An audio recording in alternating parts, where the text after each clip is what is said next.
Barcelona beat Racing Santander yesterday 2-0 in the Copa del Rey. And it was looking pretty scary for a second, I'm not going to lie. Was I convinced with the first half performance? No. I feel like we stooped down to their level, especially in the first half. And we also got very lucky that they could not stay on side to save their life. They at least minimum had 10 offsides.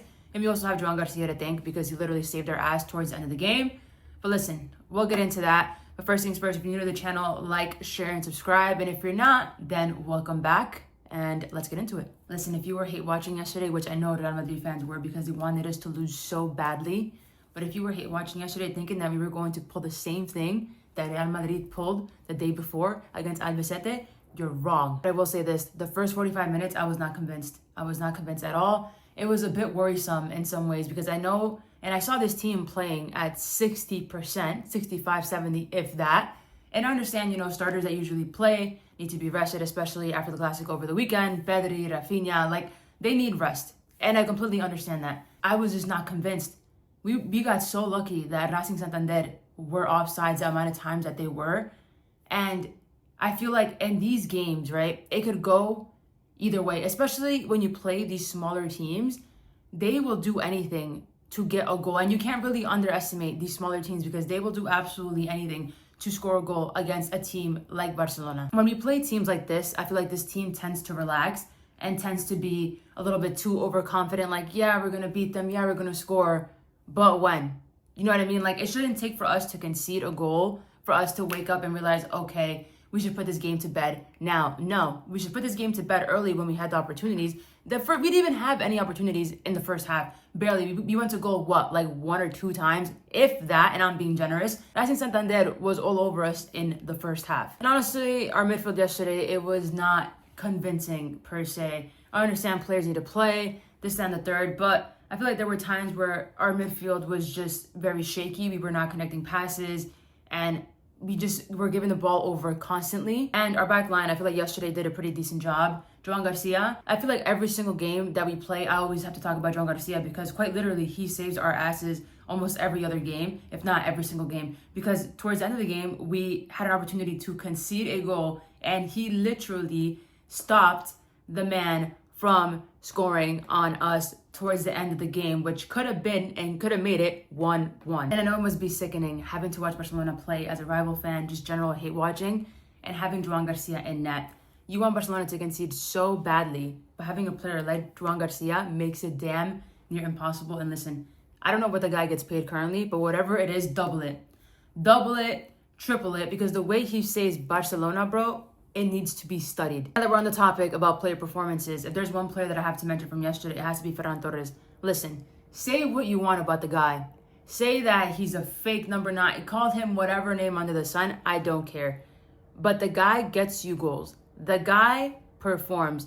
He may not be having a 5 out of 5, 10 out of 10 game, but the way that he's able to put the ball behind the net, I don't know how he does it, but he does it every single time. And listen, I'll be the first to say, because people from TikTok know, I was a Ferran hater, low key.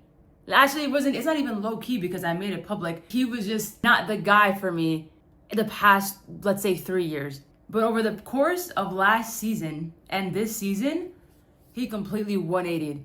Now, it doesn't matter if he starts or if he comes off the bench. This man will get you a goal. Before, people would say, oh yeah, Ferran coming off the bench is more lethal than Ferran starting.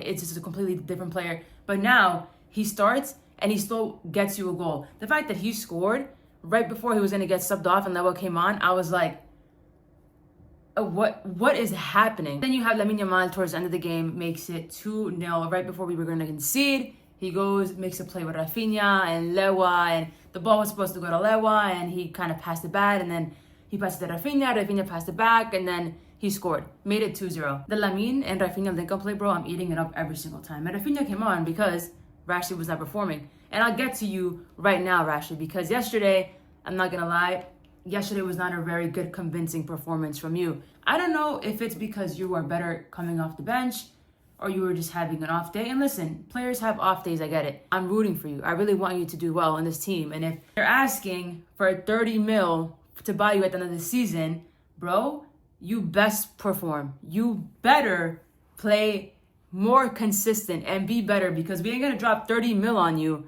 for you to be doing these performances every other 2 weeks. I know there's people out there saying that he's not worth 30 million, we shouldn't be spending money on him, blah, blah, blah, blah, like the performances that he does. But honestly, I think Rashi so far is having a pretty good season for it being his first season in Barcelona. I'm not gonna take anything away from him, but I just feel like if he really wants to make his case towards the end of the season as to why we need to buy him or as to why he should stay, I feel like he should be giving at least better performances every single week, whether he starts or whether he gets subbed on. Listen, at the end of the day, Barcelona got the result and did what they had to do. We advanced to the next round of the Copa del Rey. I never even gave Racing Santander a chance. I'll be real. This wasn't a game where I was like, damn, I know we might lose, we might not. No. I expected this team to win, no excuses, and we did. But I think it was pretty obvious that Barcelona in the first half was not the Barcelona that we're used to seeing. Intensity levels were low. The players looked like very relaxed. I feel like they were a little bit too overconfident. But again, these games, these Copa del Rey games, it's expected, especially when you play these teams. It's like the players are not giving their 110%. They're not going to play the same way that they would if they're playing Real Madrid in the Clásico. So we got the result, and that's all that matters. And now we move this weekend to play Real Sociedad in La Liga, a team in which I don't expect to drop points. But again, you go to San Sebastián and they make it always a little bit more difficult. But I expect this team to get a W and nothing less. That being said, thank you guys so much for tuning into the video. If you're new to the channel, subscribe. And if you're not new, thank you for coming back. And I will see you guys literally in 2 days.